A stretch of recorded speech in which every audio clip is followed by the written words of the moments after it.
So there's two issues in my mind when I start looking at these patients. And the first one we're going to talk about is how do we avoid overtreating them? You know, that patient that keeps you up in the middle of the night, they had 3 positive nodes, maybe their oncotype was low, so they didn't get chemotherapy, and here you are at year 5, not wanting to overtreat them, but you're anxious, right? They had 3 positive nodes, it's freaking you out.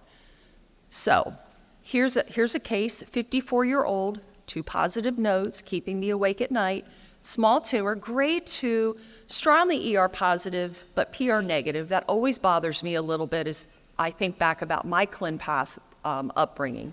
And they're not happy, right? So they're primed, I want to get off this drug, right? So they've got joint pain, mood swings.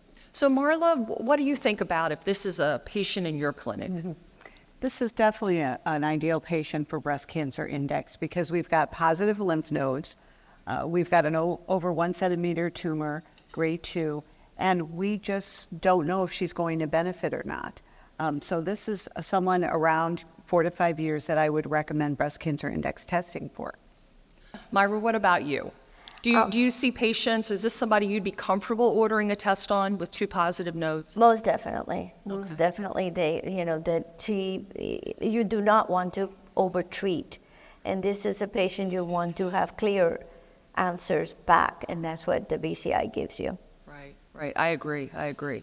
So we ordered the test, and oh my, 1.9%. You can't hardly ask for a better result with no benefit. And this patient was actually thrilled that they didn't need to stay on treatment because, again, joint pain and mood swings. This comes out of the IDEAL study where they were looking at 7.5 versus 10 years. So I think we've all heard some of that data where we thought they were the same. So these were high-risk ClinPath features, yet they were BCI no's, and they had no benefit whether you gave them 7.5 or 10 years of therapy.